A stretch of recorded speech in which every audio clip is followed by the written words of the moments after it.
Hi, greetings. This is Ann Sieg, author of the Attraction Marketer's Manifesto, and I teach network marketers how to attract business to them online. I wanted to bring up a really important topic with you that came as a result of a conversation that I had. It was actually a local meetup, and with a business coach, as it turns out. Someone else had set up this meeting, so I thought it was someone interested in learning more about my program. As it turned out, she's a coach, a business coach. Her specialty is in the something about emotional tapping, or I apologize, I don't know the terminology, but something to do with emotions, okay? That's her specialty. So we had this conversation, and she said, Ann, yes, people need to learn the how-tos. And she said, I do that in part 2 and part 3 of my training. But what I first do, hit it head on, is the emotional baggage that they have. What is holding them back? And I thought, well, that's interesting. So I posted that on my Facebook page. This was the actual post on my business profile page. And I ended up getting 41 comments, a whole bunch of likes. And basically, overall, the sentiments were thumbs up, agreed. That's what people need to deal with, is getting their emotional baggage out of the way first before they can move on into the nuts and bolts how-to kind of information. And I thought that was pretty interesting. I would say it was 90% of the folks. But there was one comment that stood out to me, so I am going to read it to you. He says, his name is Tim. I'm sure your connection is dealing from a position of integrity. But for me, if my mentor had to help me fix all my shortcomings first, I would never get started. And I thought that was a really telling statement. So he's saying, okay, if I'm hearing this correctly, you're telling me that I need to get all this baggage out of the way first before I can even get going. He said, I just am not buying into that. And I kind of agreed with him. Now, I'm not saying that emotional baggage doesn't have to be dealt with. It does. And like this coach and I, we both agreed, we all have it without exception. I don't care as high up as Oprah or whomever. Everyone has it. Our lives go through an ebb and flow. We have changes, external circumstances. No one remains like in this stellar position at all times. We're just not perfect, right? So I thought that was an interesting comment, but pretty much everyone was in agreement that this has to be dealt with. So I'm going to do 2 things here in this conversation. First of all, I'm going to share with you how I deal with that quote-unquote emotional baggage. So I'm going to go through my short list on that, kind of more my strategic plan, if you will, being proactive. And then secondly, I'm going to share with you as a business educator what I feel needs to happen to help people at a more kind of a broad approach, not down granular, okay, you've got this thing with your mom over here, or your uncle over there, and all sorts of nuances that have to be dealt with, but in a more pragmatic way. And I guess that's how I am. I'm very pragmatic. So here's how I deal with that in terms of the emotional baggage. At its core level, I think it comes down to primary motivators. What is motivating you to do what you do? I think that's the essence of humanity. And so, okay, I want to be an entrepreneur, and some are saying, oh, but the emotional baggage is so heavy, I can't get moving forward. To me, now I could be wrong, but I see that their motivation, which there's 2 primary drivers, somehow isn't there strong enough. Okay, so here are the 2 primary motivators. It's pain and pleasure. Pain and pleasure is typically what motivates us into action. So apparently some people, they're dragging their feet through the mud because of all this emotional baggage, okay? Like, what is their mom going to think of them, or they're this or they're that, whatever, okay? To me, those 2 primary motivators of pain and pleasure. Pain motivates more than pleasure. So, and that's true for most human behavior. So to me, it would seem to make sense to amplify the pain to get people maybe off their rear, so to speak, and into action, or at least jumping over the hurdles of their emotional baggage. So let me explain in a practical manner. For me, as I look to the future, I don't see that there's a lot of systems set up in place to ensure that all my finances are going to be taken care of, with the government and all sorts of things. And beyond even just seeing plans set up for me by someone else, I just feel it's incumbent upon me to learn that anyways. I feel that that's my own personal responsibility. That's my worldview. So that pain of seeing that, if I don't get a plan of action in place, there may not be any income later on in years when I may be in a weaker state. So it's kind of that proverbial, the ant who works hard, or the squirrels who store up for, during the harvest time. I mean, it's just a simple pragmatic factor. That's how I see it. So looking at those two primary motivators, look at them, spend some time. All right, the second is this, results. I know that my emotional baggage, my hang-ups of what will so-and-so think, this, that, and the other thing. Well, as soon as I start getting results, my self-concept will change. And then maybe I won't be so concerned about the emotional baggage of who thinks what, this, that, and the other thing, because I have results. There's really almost nothing to compare to results. So that's the second thing. Now, this is for me personally.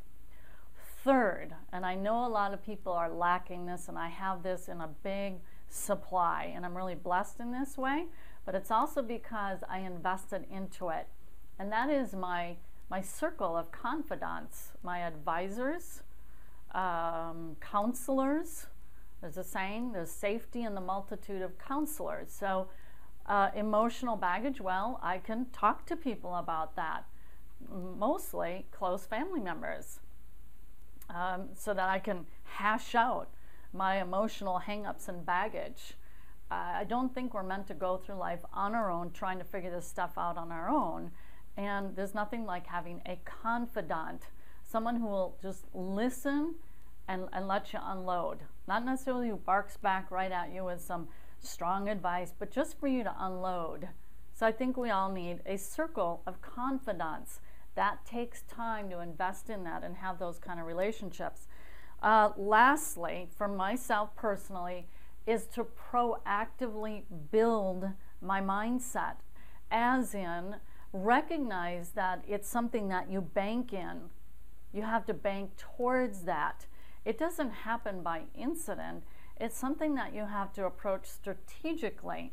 So what I mean by that in a practical manner, I read a particular book every single morning. I handwrite out of it for 15 minutes every day. I'm trying to take those words out of that book and make it my mind. That's one thing I do. I also have very specific goals. I have a 5-year goal. I go through that 5 times every day. I know exactly where I want to be 5 years from now. And of course, I scale that down into 1 year and half-year plans and the like. But 5 years, here's where I want to be. A lot of people don't know where they want to be. So that's what I do as a proactive. Those are my 4 steps, so I'll cap those off.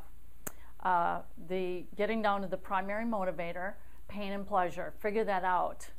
And having, I guess it's fear versus fear. Do I fear failure, or do I fear not having a financial future more? Well, so I let this fear of failure fall on the wayside because of the greater fear of if I don't, I may not have finances set up for myself in the future. Okay, that was number 1. Secondly, I work to get those results, however small and incremental in the beginning. Third, having that circle of confidants and counselors. Fourth is to proactively build my mindset. All right, so here in closing, I said I would say what I believe it takes for most people to overcome their emotional baggage. Again, this is just in a broad brush. This is from a training I did quite a number of years ago. The sequence here is capability, which leads to confidence, which leads to a sense of competency. So capability, This is what we all crave. Children, parents praise their parents for, well, look at you, Johnny. You unloaded the dishwasher. Johnny, you made your bed. Or Johnny, you put your toys away. And Johnny beams with pride because he's now capable at doing a task. So however minute, let's see, you have this big elephant that you have to gobble up, right? Which would be learning internet marketing. So you do one little bite, you take a hair from the tail or whatever it is, and you build one capability after another. You learn how to go into Aweber and set up an Aweber account. Now you are capable, because you can turn around and tell someone, yeah, I know how to set up an Aweber account. You do? You mean one of those things, an autoresponder? Oh yeah, okay? You've gained a capability. And here's what we crave as humans, is a sense of worth. We crave validation. And I think that's a lot of times where the emotional baggage comes in, is we haven't been validated in some way to have that feeling of sense of worth. So we have to kind of self-coach ourselves through this at times of, you know what, I am capable. And in fact, I gave an exercise to my students in the Daily Marketing Coach, my community of students, on this very topic. It came out of this post, and I'll share what that is with you as well. It'll be your assignment and how you can respond to me at the end of this video. So capability, you start to gain confidence. So the Aweber example, you learn how to set up, how to send out a broadcast. You learn how to set up an email sequence. You learn how to create segmented lists. Okay, there's a lot of proficiencies within just learning how to use an autoresponder. And every step you go in that, you gain greater sense of capability, which makes you feel more and more confident. Like, geez, I could maybe even get hired to help someone with their email account. And that leads to a sense of competency, where you could actually list that as, let's say you want to get hired for a job. Well, you're competent at setting up an autoresponder and boom, boom, boom, boom, and all those little sub skills underneath that overarching task, okay? And then you gain that self-confidence. So here's the assignment that I gave my students and the Daily Marketing Coach community. Emotional baggage oftentimes comes from a lack of self-worth and always focusing on your shortcomings. Well, look at that. I still don't know how to do this and this. Man, I really suck. Okay? Instead, I asked my students, could we shift the focus off of your shortcomings, and how about we shift our focus onto your upcomings? How about you sit down? How about you actually sit down and take the time to list out all the things that you've learned? So my students did that, and they submitted their homework, and some of them, the list was this long. And I'm sure they could have spent even more time if they went really granular on the things that they've learned, these tasks that lead to capability. I feel capable, I feel confident, and now I feel like I have competency. So that's what I feel at a pragmatic level helps overcome emotional baggage. Now, we always get that final approval from mom and dad or whomever. No, I did hit that one head on, and it's like, I guess I don't really care anymore. Not that I don't care about them validating me, but it's like, no, I got the goods. It's just they don't happen to care about these particular values, or I should say skills. They can't relate to it. And you know what? That's okay. They don't have to relate to it. I don't think it's even fair to expect them to relate to my world. That took me a while, several years, to get to that viewpoint, but honestly, it's just like, let it go. Let it go. Let them validate me in the ways that they want to validate me. As for me, my validation comes through the skills I acquire so I can reach the goals that I want in my future. All right, I know this has been a bit of a long teaching here, but I think it's a really, really important one, and especially because so many people told me so when I made that post. So thanks for watching, and do the assignment. List out your upcomings and post it in the link below, in the comments below. All right, talk to you soon. Bye-bye.